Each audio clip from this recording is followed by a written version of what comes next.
Hi, Zizaran here with another video, and I wanted to make a quick one about the last BPL Badger Private League, which just finished and I participated in, which is a lot of fun. Not everybody may know what is a badger. This little animal. It's also this little guy. He is a great streamer, Australian guy, and he makes an event every league called Badger Private League. This one had 2,400 people, teams of 6. So this isn't something that's just for streamers. This is something you can join. Everybody can join, and you sign up like a week before, and then you get sorted into teams. There's no sorting hat. This isn't Harry Potter, sadly. But yeah, you get sorted into a team. Streamers and stuff like that, streamers and people in the community, like racers, even the ones that don't stream, but the ones that are known for pushing really hard, are hand selected into different teams. So they try to balance that out, right? So not one team ends up getting like 10 people that are going to push really hard. And it's a scavenger hunt, basically. It's loads of different missions. Like you have to do certain things in Delve. This time there was at least one person on the team. One person on the team needs to do 777 delve, and you need to have a cumulative depth of 5,000 or something, right? Starting from 100. So at least, yeah, you just need to have a bunch of people delving. You also need to have all the heist gems collected, loads of replicas, as many as you can get, and you get points for each thing. You also get points for each boss set completed. So, for example, everything the Maven drops, everything Shaper drops, etc. And it's very, very cool. It's incredibly well done. I want to talk a little bit about what I did in the event. Before the event starts, this has happened in all the ones I've been so far. You talk to the leader and the other no-lifers, the ones that you know on your team, and you try to divvy up who's going for what, who wants what. I wanted to go hard, and then I wanted to be the boss killer, or at least one of the main boss killers, because that's my favorite thing to do. I think that's the only thing I'd probably like doing in BPLs. I just really like boss rushing. Now, normally I do prefer playing alone and on softcore. Now, normally I do prefer playing alone and on solo self-found, but yeah, it is a very different experience, and it is honestly it is fun because you do end up in a very privileged position as a boss killer as well, because you get people waiting on you. I think that's the correct term, like a waiter. The boss team normally has one person looking after them and be like, okay, what do you need? You need a tabula in the first 15 minutes? Done, right? That is a fun experience. It's obviously, it's a very cushy experience too. And in return, I was doing 25-hour sessions. I think I did 25 hours, 23 hours, and then 28 hours or something the last session. So you do want to give back for that. Because the way it ends up working is that you get funneled like crazy in the start. There was some we struggled hard. I think there were a lot of communication issues. I actually didn't get funneled as much as the first BPL I played. I probably should have spent an hour or so crafting my own gear. Obviously, I play Souls Elfin and I'm used to crafting my own gear. But I was just rushing really hard to get bosses. I think I was like level 85 with a white glove. It was like just crafted lightning rest on my glove. Obviously, you can do that on softcore. And then when I killed the Feared, my quiver has 18 dot multi, 31 elemental damage or bow attack damage, and crafted lightning rest. So 2-stat quiver. So it was pretty bad gear for a while. Obviously with smaller teams you have less resources and stuff like that. But yeah, basically you get funneled gear for the start because it's so important to get the first boss kills. And the way that works is I can't remember the exact scoring, but it's pretty much like this. And it's like the first team gets 77 points, the second team gets 66, the third team gets 55. I think it doesn't go lower than 44 or 33. But obviously there's a huge difference between being first and last. And we managed to get loads first. I got Uber Ziri. I got Maven, I think. I think I got 5, 6, or 7 firsts. I got Blight Ravaged map. Feared. That was a big one, especially. And this delighted me a lot because I fucked up last BPL and failed the Feared. And nearly everybody, from what I understand, failed their first Feared set in this BPL. And I nailed my first Feared. And maybe Scry can play some Feared background footage here while I'm talking about it. But oh my God, I was shaking so hard because there's so much pressure when there's 400 people that are relying on you for very important points. So I was incredibly nervous. It's actually the most I've ever been shaking playing Path of Exile, more than on hardcore. I'm shaking so hard. Oh my god. Oh, Yes! fuck, I haven't shook that hard for a Oh very my long time. god. Oh my Nice. god. Oh, dude. Oh my god. Oh, the wins just keep on coming. We got a Aziri's Reflection, Garb of the Ephemeral. Oh, No what? way! Wait, what the fuck? What? What the fuck? Oh my god, and the flawless breedstone? What? I'm shaking so Holy hard. shit. I can barely loot.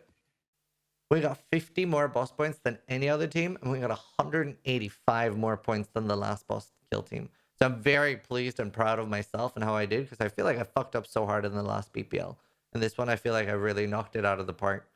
So we were able to do that. Then I need to be a little bit more like Steelmates, because we were incredibly unlucky on drops. The first PPL, I was very lucky with dropping like the Maven chest on my first Maven kill. In this,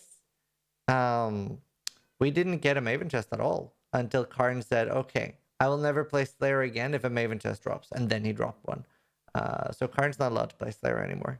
Unfortunate. We also did not just get unlucky with Maven, we got unlucky with Cyrus and Chayula and Ulnatul. So that was really bad, because that ended up that I'm super spread, right? I'm running Ulnatul, I'm running Chayula, I'm running Maven, I'm running Cyrus, and I'm running all these things. And Maven in particular has such a big resource. Like there's so much resources taken up by Maven, because you need to then run like Hunkers and Elders, and then run the invitations. So you're spread so thin. So if we had been a little bit luckier in other places and could like then have multiple people focus, like Karn ended up helping once he finished his other stuff, and that helped a lot, and he was able to get the Maven chest. And even in the last few minutes, we had basically everybody running Cyrus. Must have been over 200 Cyruses, and we obviously used a lot of Awaken Orbs, and I think we still had 28 left. So it's insane that we didn't drop a Savior. And yeah, we really struggled on Red Dream, finally dropped that. Really struggled on the Ulnatul Shield.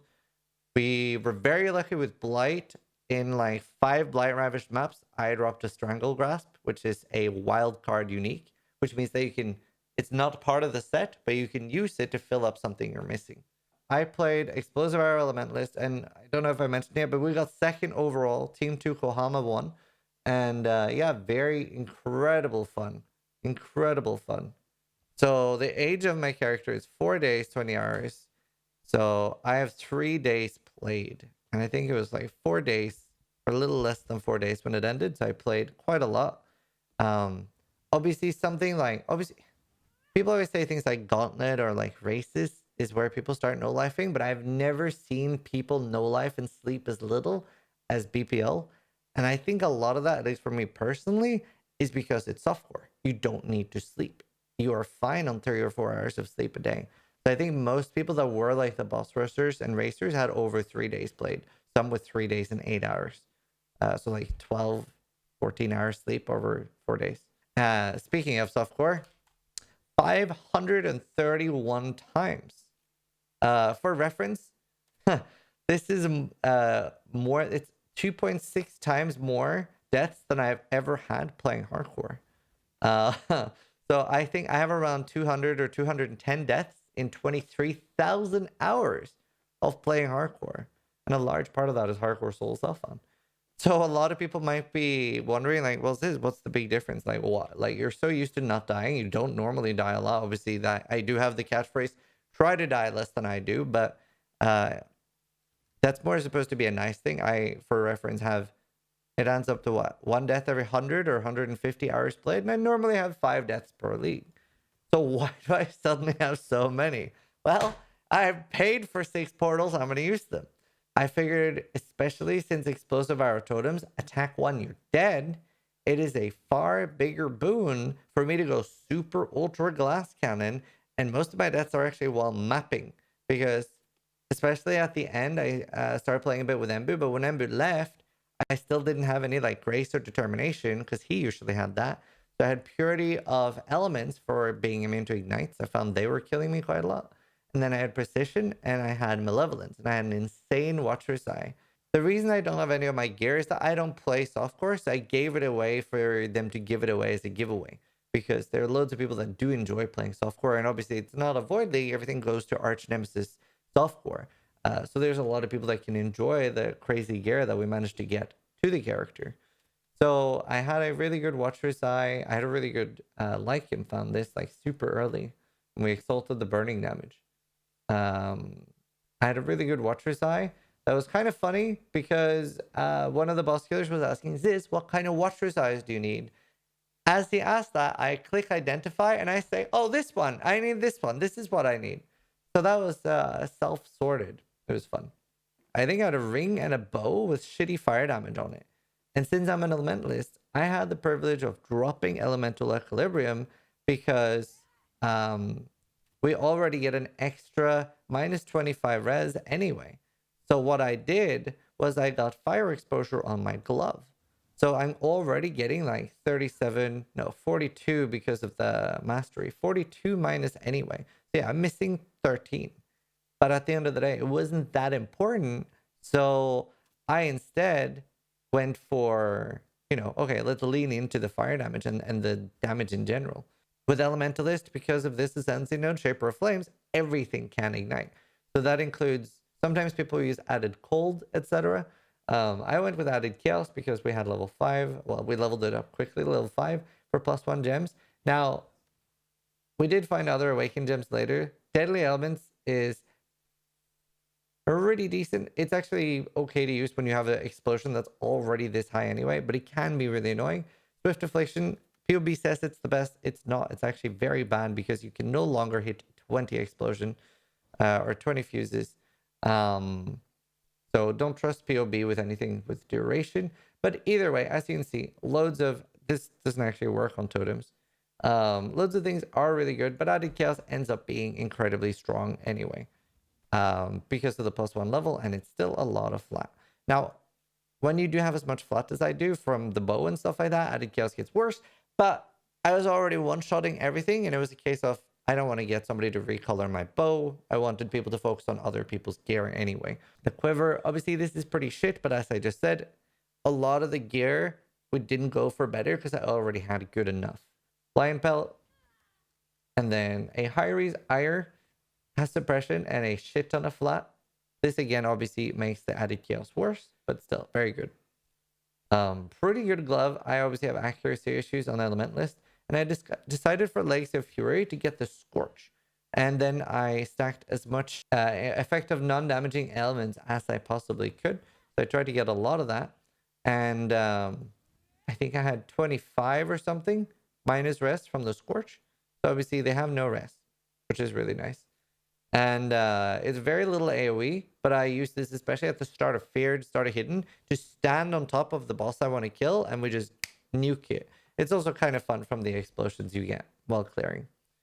The Amulet, insanely strong. This is an actual really, really good set of gear. And I identified this Agate Amulet with like life, dot multi, sadly spell damage, but it's a decent amulet. And it had, I think we annulled so that it was open prefix. Can I roll attack modes? And Ember found an augment fire, which guarantees +1 fire. I found a fractured sapphire ring, and I was like, please craft this. And then they crafted it decently, and then gave it back to me, and I was going to try to fit it, and I forgot about it. And I was like, somebody has stolen the fractured sapphire ring. Really? You don't have it? No, I don't have it. Who has it? Oh, somebody must have taken it for someone else's build. It was just sitting in my stash. And then I put it back in and they recrafted it to this. And then I managed to fit it. And it helped solve my accuracy issues. This was for mana. And obviously died in Dawn. Best in slot. But Serious Promise. The chaos damage can obviously ignite as well. So this is just 8% more damage. Bottle of Faith for the monster takes 10% more damage. And then Silver Flask, Life Flask, and a Quicksilver. And that is pretty much everything. So not really anything out of the ordinary. I'm sure you can optimize it. I'd never played Elementalist before, and I didn't really research it beforehand. I know Crouching Tuna has a really good guide for this.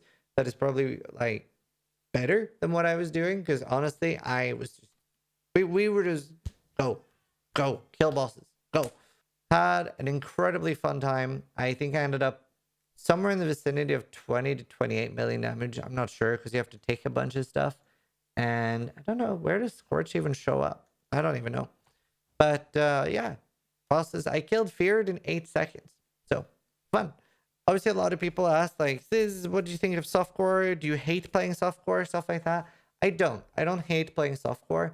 I don't like playing softcore leagues. I have no problem playing things in events because events are always fun. I would, if it's a solo event, I will always prefer it on hardcore. The reason for that is, for me, the reason I play hardcore is just when you play so much, you end up accomplishing everything very quickly, right?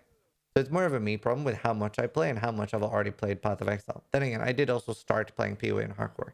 But I don't hate softcore. And I think it's a better format for team events. I think I would enjoy hardcore team events more. However, the majority would quit because there's not that many hardcore players. So it ends up being a lot better on softcore. And people would also feel so guilty. Imagine your team beefs you up with gear and then you go fucking dying. So definitely BPL should be on softcore. And I really enjoyed it. I had a great, great time. And I will be continuing playing hardcore solo self fun. But yeah, really good time. Hope everybody enjoyed it. Thanks so much to everybody that was on our team, Team Innocence. And yeah, it was a pleasure meeting everybody and playing with everybody. So thanks so much. Hope you enjoyed the video. But more importantly, oh yeah, and sub if you like the video. But more importantly, try to die less than I do.